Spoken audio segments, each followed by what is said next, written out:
and I move that Hillary Clinton be selected as the nominee of the Democratic Party for President of the United States.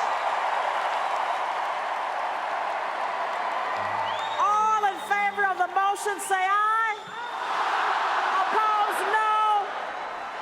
The ayes have it. And with that, Hillary Clinton became the first ever female presidential nominee of a major American political party.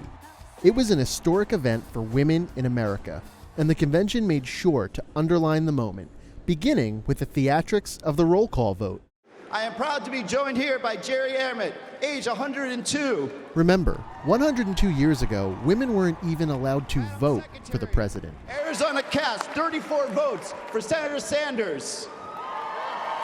And 51 votes for the next president of the United States of America, Hillary Rodham Clinton. After the roll call, the Bernie or Bust crowd, having been denied Bernie, picked Bust. So Alabama was the first state to vote, now it's going to be Alaska. Hey, I'm Deborah Acosta. I was on the floor today with delegates during the roll call vote. I spoke with a lot of Bernie supporters who were really disappointed in the direction that the party is going in. Delegates, as the votes are counted, a lot of them decided to walk out when Hillary was named the Democratic Party nominee.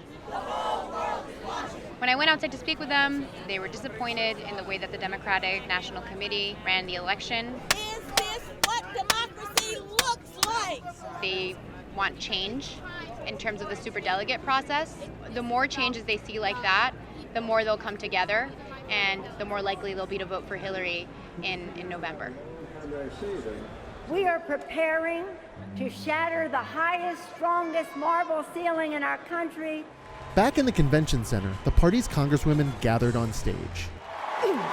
And prominent women spoke throughout the evening. What does it take to be the first female anything? It takes grit, and it takes grace.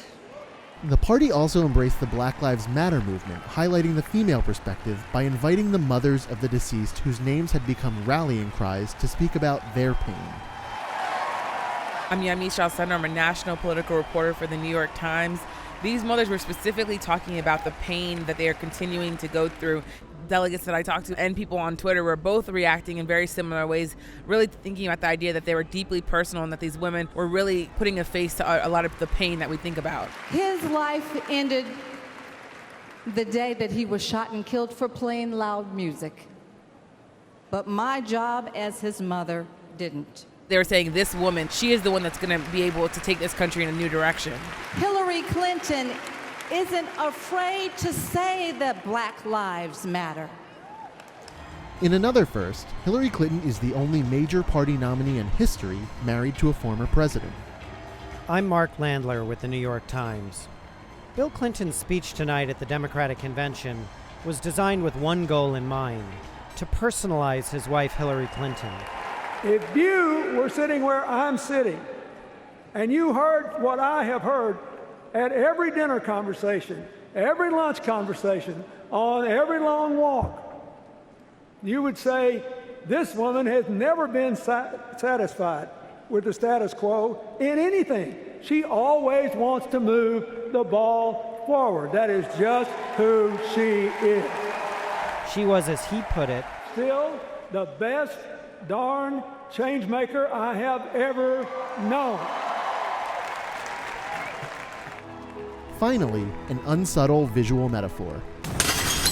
Introduced the first female presidential nominee of a major American political party. If there are any little girls out there who stayed up late to watch, let me just say, I may become the first woman president, but one of you is next. Thank you all. I can't wait to join you.